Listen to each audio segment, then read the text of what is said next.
NIM 1705520280. Saya akan membahas di mata kuliah audit investigasi yang bertemakan tentang peranan auditor internal dalam pencegahan dan pendeteksian kecurangan yang diampu oleh Bapak Arif Himawan Dwi Nugroho. Menurut ACFE ini, kecurangan merupakan segala sesuatu yang secara lihai dapat digunakan untuk mendapat keuntungan dengan cara menutupi kebenaran, tipu daya, kelicikan, atau mengelabui dan cara tidak jujur yang lain. American Institute of Scientific Public Accountant atau disebut dengan AICPA dan Ikatan Akuntan Indonesia atau disebut dengan IAI tidak membedakan secara jelas apakah kecurangan tersebut merupakan kesalahan yang berakibat salah saji material atau tidak. Yang perlu diperhatikan adalah faktor yang mendasari alasan kecurangan, yaitu tindakan yang mendasari salah saji material atau disebut dengan misstatement apabila disengaja. Oleh karenanya, ketidakmampuan dan buruknya manajemen tidak termasuk penipuan. Keinginan menipu untuk keuntungan pribadi dan kerugian untuk pihak yang mengandalkan kebenaran bukti nyata transaksi merupakan elemen terpenting penipuan. Selanjutnya itu ada kecurangan atau disebut dengan fraud. Dapat didefinisikan sebagai tindakan tidak jujur yang dilakukan oleh seseorang karyawan yang menghasilkan keuntungan pribadi bagi karyawan dan menimbulkan biaya bagi atasan atau pengusaha. Tindakan tidak jujur ini biasanya dilakukan karena dilatar belakangi oleh adanya kesempatan, terdesaknya keadaan finansial individu hingga rasionalisasi. Tak jarang dari karyawan yang melakukan tindakan fraud ini membenarkan kecurangan mereka dengan merasionalisasikan tindakan mereka. Ini sebagai contoh ada karyawan yang merasa seharusnya pengusaha mampu membayar mereka dengan gaji yang lebih tinggi, tetapi tidak diberikan oleh pengusaha, sehingga mereka merasa kurang dihargai dan melakukan tindakan pencurian yang mereka anggap sebuah konsekuensi bagi pengusaha yang tidak memperlakukan mereka sesuai dengan yang mereka harapkan. Kemudian pada tahun 2004 muncul sebuah teori fraud yang diperkenalkan oleh Wolf dan Hermansen. Teori yang mereka temukan dikenal dengan fraud diamond teori. Teori fraud diamond merupakan penyempurnaan teori fraud triangle. Teori fraud diamond menambahkan elemen kapabilitas atau kemampuan atau disebut juga dengan capability sebagai elemen keempat selain elemen tekanan atau disebut dengan pressure, kesempatan, opportunity, dan rasionalisasi atau disebut juga dengan rationalization yang sebelumnya telah dijelaskan dalam teori fraud triangle. Menurut Wolf dan Hermansen, penipuan atau kecurangan tidak mungkin dapat terjadi tanpa orang yang memiliki kemampuan yang tepat untuk melaksanakan penipuan atau kecurangan tersebut. Kemampuan yang dimaksud adalah sifat individu melakukan penipuan yang mendorong mereka untuk mencari kesempatan dan memanfaatkannya. Peluang menjadi akses masuk untuk melakukan fraud. Tekanan dan rasionalisasi dapat menarik seseorang untuk melakukan fraud, tetapi orang tersebut harus memiliki kemampuan yang baik untuk mengenali peluang tersebut agar dapat melakukan taktik fraud dengan tepat, mendapatkan keuntungan maksimal. Kemudian, faktor pendorong seseorang melakukan kecurangan. Menurut Sunaryadi atau disebut dengan PricewaterhouseCoopers, mengungkapkan terdapat 4 faktor pendorong seseorang untuk melakukan kecurangan, yang disebut juga dengan teori Gaul. Yaitu yang pertama itu keserakahan, greed, kesempatan, opportunity, kebutuhan, need, dan pengungkapan, exposure. Faktor greed dan need merupakan faktor yang berhubungan dengan individu pelaku kecurangan atau disebut dengan juga faktor individual. Sedangkan faktor opportunity dan exposure merupakan faktor yang berhubungan dengan organisasi sebagai korban perbuatan kecurangan. Disebut juga faktor generik atau umum. Seperti yang sudah dijelaskan pada uraian berikut. Yang pertama itu faktor generik. Faktor generik dibagi dalam 2 kategori. Yang pertama kesempatan. Kesempatan opportunity untuk melakukan kecurangan tergantung pada kedudukan pelaku terhadap objek kecurangan. Kesempatan untuk melakukan kecurangan selalu ada pada setiap kedudukan. Yang kedua itu pengungkapan. Pengungkapan atau disebut dengan exposure. Suatu kecurangan belum menjamin tidak terulangnya kecurangan tersebut. Itu baik oleh pelaku yang sama maupun pelaku yang lain atau yang terdahulu. Oleh karena itu, setiap pelaku kecurangan seharusnya dikenakan sanksi apabila perbuatannya terungkap. Dan kemudian faktor individu. Faktor ini melekat pada diri seseorang dan dibagi dalam 2 kategori seperti di uraian di bawahnya, yaitu faktor ini berhubungan dengan keserakahan atau greed. Beberapa hal yang perlu dipertimbangkan untuk mengurangi resiko tersebut adalah yang pertama, misi dan tujuan organisasi atau perusahaan ditetapkan dan dicapai dengan melibatkan seluruh pihak, manajemen dan karyawan. Aturan 2, perilaku pegawai dikaitkan dengan lingkungan dan budaya organisasi atau perusahaan.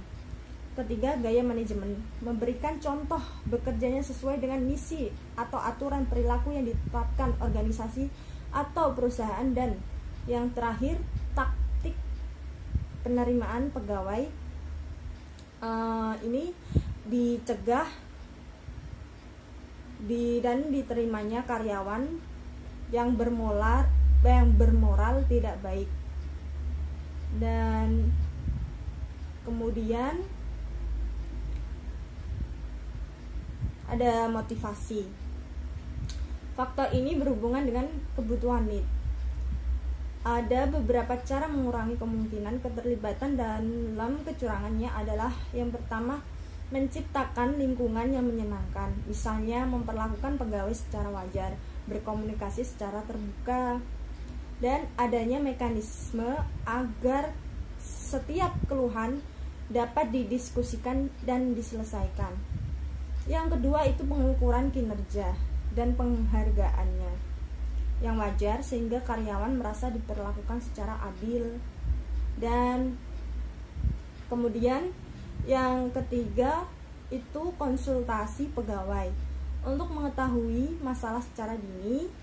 Dan yang keempat, proses penerimaan karyawan untuk mengidentifikasi calon karyawan yang berisiko tinggi dan sekaligus mendiskualifikasikannya. Dan ini yang terakhir, kehati-hatiannya mengingat motivasi seseorang tidak dapat diamati mata telanjang. Sebaiknya produk motivasi tersebut tidak dapat disembunyikan. Ada gejala-gejala kecurangan yang disebabkan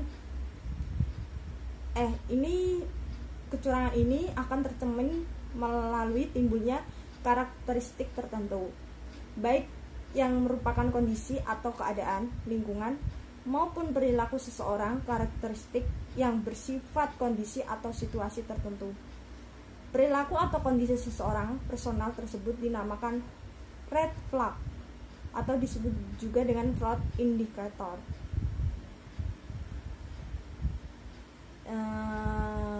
Pertama itu ada kecurangan manajemen. Kecurangan manajemen merupakan sebuah bentuk kecurangan yang berada di luar definisi hukum yang sempit atas penggelapan kecurangan dan pencurian. kecurangan karyawan, ada beberapa gejala kecurangan karyawan. Yang pertama itu pembuatan ayat jurnal, penyesuaian tanpa otoritas manajemen dan tanpa perincian, atau penjelasan pendukung. Yang kedua itu pengeluaran tanpa dokumen pendukung. Dan yang ketiga, pencatatan yang salah saji atau pencatatan yang salah atau tidak akurat pada buku jurnal atau buku besar. Yang keempat, penghancuran, penghilangan, dan pengrusakan dokumen pendukung pembayaran. Dan yang kelima, kekurangan barang yang diterima. Keenam, kelemahan harga barang yang dibeli, faktur ganda, dan penggantian mutu ganda. Selanjutnya itu ada pengendalian internal. Coram et al. 2008 menjelaskan bahwa organisasi yang memiliki fungsi audit internal akan lebih dapat mendeteksi kecurangan akuntansi. Penelitian Hogan et al. Tahun 2008 membahas peranan auditor dalam mengurangi faktor kesempatan opportunity dalam kecurangan akuntansi. Menurut Bastian tahun 2006, pengendalian akuntansi merupakan bagian dari sistem pengendalian internal, meliputi struktur organisasi, metode, dan ukuran-ukuran yang dikoordinasikan, terutama untuk menjaga kekayaan organisasi serta mengecek ketelitian dan keandalan data akuntansi tersebut. Kemudian ada tanggung jawab auditor terhadap kecurangan. Auditor berkewajiban untuk mengkomunikasikan setiap ketidakberesan material yang ditemukan selama audit kepada komite audit. Pada dasarnya, auditor tidak berkewajiban untuk mengungkapkan ketidakberesan material yang ditemukan kepada pihak-pihak di luar klien. Kode etiknya ini, akuntan yang disusun IAI mengharuskan auditor untuk menjaga kerahasiaan kliennya. Biasanya auditor dapat mengungkapkan ketidakberesannya hanya apabila hal itu berpengaruh terhadap pendapatnya atas laporan keuangan yang diperiksa. Terus ini jika auditor menyimpulkan bahwa laporan keuangan mengandung salah saji karena adanya kekeliruan dan ketidakberesan, maka auditor harus mendesak manajemen klien untuk merevisi laporan keuangan tersebut. Apabila hal ini dipatuhi oleh manajemen, maka auditor bisa menerbitkan laporan bentuk baku dengan pendapat wajar tanpa pengecualian. Namun, jika laporan keuangan tidak direvisi, maka auditor hanya dapat memberikan pendapat wajar dengan pengecualian atau pendapatan tidak wajar. Kemudian, kecurangan dalam perusahaan sebenarnya merupakan tanggung jawab manajemen untuk mencegah dan menghalanginya dengan menyusun suatu lingkungan pengendalian yang positif dan aktivitas pengendalian yang memadai. Namun demikian, sesuai harapan masyarakat terhadap peran auditor sekaligus adanya kemungkinan manajemen melakukan kecurangan untuk kepentingan pribadi, maka auditor mempunyai tanggung jawab untuk menemukan dan mengungkapkan kecurangan yang terjadi dalam perusahaan. Namun demikian, tanggung jawab ini sebenarnya masih terbatas untuk merencanakan dan melaksanakan audit untuk memperoleh keyakinan memadai tentang apakah laporan keuangan bebas dari salah saji material, baik yang disebabkan oleh kekeliruan maupun kecurangan. Ini ada pencegahan kecurangan, yaitu untuk mengurangi motivasi berbuat kecurangan pemilik dan manajer perusahaan harus menyediakan lingkungan kerja yang etis dan kepemimpinan yang menunjukkan perilaku etis dalam semua aktivitas bisnis, memperlakukan karyawan dengan baik, dan mendengarkan dan menanggapi keluhan dan masalah yang disampaikan karyawan, khususnya mereka yang mengungkapkan ketidakpuasan terhadap pekerjaannya atau mendiskusikannya masalah kesulitan keuangan. Kemudian selanjutnya peranan utama dari internal auditor. Sesuai dengan fungsinya, dalam pencegahan kecurangan adalah berupaya untuk menghilangkan atau mengeliminir sebab-sebab timbulnya kecurangan tersebut. Karena pencegahan terhadap akan terjadinya suatu perbuatan curang akan lebih mudah daripada mengatasi bila telah terjadi kecurangan tersebut. Ini komponen-komponen pengendalian internal. Yang pertama, suasana atau lingkungan pengendalian, atau disebut juga dengan control environment. Lingkungan pengendalian mencakup standar, proses, dan struktur yang menjadi landasan terselenggaranya pengendalian internal di dalam organisasi secara menyeluruh. Lingkungan pengendalian tercermin dari suasana dan kesan yang diciptakan Dewan Komisaris dan Manajemen Puncak mengenai pentingnya pengendalian internal dan standar perilaku yang diharapkan. Penilaian risiko atau disebut dengan risk assessment, COSO merumuskan definisi risiko sebagai kemungkinan terjadinya suatu kejadian yang akan berdampak merugikan bagi pencapaian tujuan. Risiko yang dihadapi organisasi bisa bersifat internal atau disebut juga berasal dari dalam ataupun eksternal yang terdapat bersumber dari luar. Penilaian risiko adalah proses dinamis dan berulang iteratif untuk mengenali identifikasi dan menilai analisis risiko atas pencapaian tujuan. Itu yang ketiga, aktivitas pengendalian atau disebut juga dengan control activities. Aktivitas pengendalian ini mencakup tindakan-tindakan yang ditetapkan melalui satu set kebijakan dan prosedur.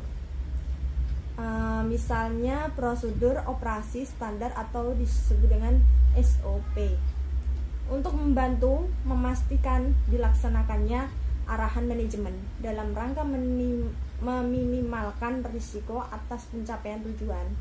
Aktivitas-aktivitas pengendalian dilaksanakan pada setiap tingkatan entitas pada berbagai tahap proses bisnis dan dalam setting atau konteks teknologi yang digunakan. Aktivitas pengendalian ada yang bersifat preventif atau detektif. Aktivitas pengendalian juga bisa manual ataupun otomatis. Contohnya itu adalah aktivitas otorisasi dan persetujuan, verifikasi, rekonsiliasi, dan evaluasi kinerja. Pembagian tugas harus erat terkait dengan proses pemilihan dan pengembangan aktivitas pengendalian. Jika pembagian tugas dianggap tidak praktis, manajemen harus memilih dan mengembangkan alternatif aktivitas pengendalian tersebut. Yang keempat, ada informasi dan komunikasi atau disebut juga dengan information and communication. Entitas memerlukan informasi demi terselenggaranya tanggung jawab pengendalian internal yang mendukung pencapaian tujuan tujuannya. Yang kelima ini pemantauan atau disebut dengan monitoring. Pemantauan mencakup evaluasi berkelanjutan, evaluasi terpisah atau kombinasi, dan keduanya yang dimaksud itu untuk memastikan tiap-tiap komponen pengendalian internal ada dan berfungsi sebagaimana mestinya. Dan selanjutnya itu pencegahan kecurangan pada umumnya adalah aktivitas yang dilaksanakan manajemen dalam hal penetapan kebijakan, sistem dan prosedur yang membantu meyakinkan bahwa tindakan yang diperlukan sudah dilakukan Dewan Komisaris, manajemen, dan personil lain perusahaan untuk dapat memberikan keyakinan memadai dalam mencapai 3 tujuan pokok, yaitu kendala pelaporan keuangan, efektivitas dan efisiensi operasi, serta kepatuhan terhadap hukum dan peraturan yang berlaku, atau dengan COSO tahun 1992. Kemudian selanjutnya ini ada peran internal ya, peran internal auditor dalam mencegah dan mendeteksi kecurangan. Besarnya resiko kecurangan menuntut seluruh entitas bisnis mengembangkan dan mengoptimalkan strategi pencegahan dan deteksi kecurangan yang tepat. Usaha tersebut bertujuan untuk meminimalisir biaya yang dikeluarkan perusahaan akibat adanya kecurangan. Amanat atau disebut SAS 85 menyebutkan bahwa fungsi internal audit berperan untuk mencegah dan mendeteksi kecurangan untuk memperoleh hasil maksimal. Tentunya entitas perlu memperhatikan efektivitas internal auditor dalam menjalankan tanggung jawabnya. Efektivitas berkaitan seberapa optimal internal auditor dalam menjalankan fungsinya. Selanjutnya ini adanya efektivitas internal audit yang baik memungkinkan adanya deteksi kecurangan yang optimal. Oleh karenanya, penting bagi entitas bisnis untuk mencapai tingkat efektivitas internal audit yang baik dalam mitigasi kecurangan. Dalam rangka mencapai efektivitas internal audit untuk mencegah dan mendeteksi kecurangan, terdapat beberapa aspek yang perlu dipertimbangkan dalam oleh organisasi maksudnya. Aspek tersebut mencakup tentang kompetensi internal auditor, ukuran sumber daya, independensi, aktivitas dukungan manajemen, serta gender CAE.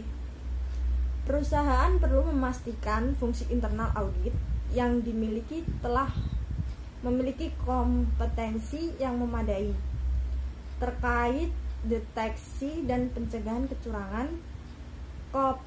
Kompetensi yang memadai membantu internal auditor bertindak efektif selama menjalankan tugasnya. Hal ini meminimalisir ketidakmampuan internal audit dalam deteksi dan pencegahan kecurangan karena kurangnya kapabilitas yang dimiliki. Berikutnya, kecukupan sumber daya internal auditor yang ada juga patut untuk diperhatikan. Jumlah sumber daya yang tersedia perlu mempertimbangkan besarnya cakupan area yang memungkinkan akan terjadi kecurangan. Selama menjalankan tugasnya, independensi tidak boleh lepas dalam fungsi internal audit. Internal auditor tidak boleh mendapat pengaruh atau intimidasi dari pihak manapun. Artinya ini semua hasil penelitian dan rekomendasi internal audit harus mencerminkan kondisi perusahaan yang sebenarnya dari sisi aktivitas, tujuan dan prosedur audit yang ditetapkan sebanding dengan audit universe entitas. Prosedur yang ditetapkan mampu menjelaskan secara menyeluruh dari cakupan audit, tidak hanya untuk meminimalisir biaya internal audit. Prosedur yang ditetapkan perlu dievaluasi dan dipastikan sudah menyeluruh dalam deteksi dan pencegahan kecurangan. Dukungan manajemen terhadap fungsi internal audit juga berperan signifikan dalam menciptakan efektivitas deteksi dan pencegahan kecurangan. Dukungan manajemen dapat berupa implementasi pengendalian internal yang optimal, termasuk pelaksanaan rekomendasi yang diberikan internal auditor. Semua penemuan dan rekomendasi dari internal auditor terkait kecurangan perlu mendapat perhatian lebih bagi manajemen. Dengan demikian, fungsi internal audit sebagai penilaian independen internal dan manajemen sebagai pelaksanaan dapat berjalan secara selaras dalam pencapaian lingkungan organisasi yang minim dari kecurangan. Sebagai rekomendasi dalam membantu menciptakan efektivitas internal audit dalam rangka deteksi dan kecurangan gender CAE juga dapat dipertimbangkan.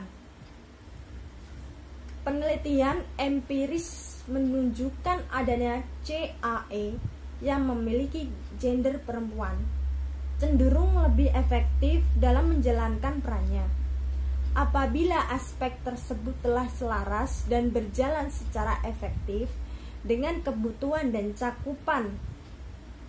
Tentunya dalam menjalankan tugasnya, internal auditor dapat berjalan optimal untuk mencegah dan mendeteksi kecurangan tersebut.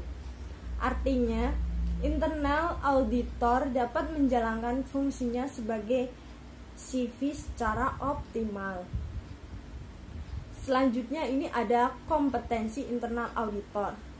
Dalam menunjang kinerjanya, auditor harus memiliki kompetensi yang memadai untuk melaksanakan pekerjaannya. Sebagai sebuah hubungan, cara-cara setiap individu memanfaatkan pengetahuan, keahlian, dan perilakunya dalam bekerja. Kompetensi diwujudkan dalam kinerja.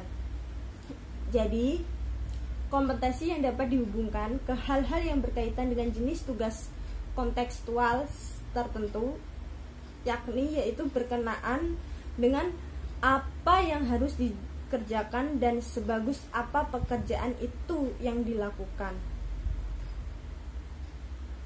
Menurut Mulyadi tahun 2009 58 yang mendefinisikan kompetensi auditor bahwa kompetensi diperoleh melalui pendidikan dan pengalaman.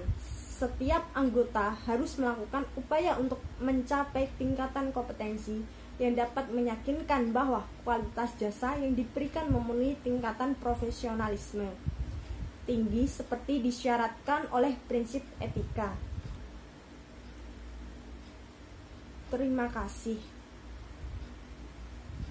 kasih sudah menonton video ini.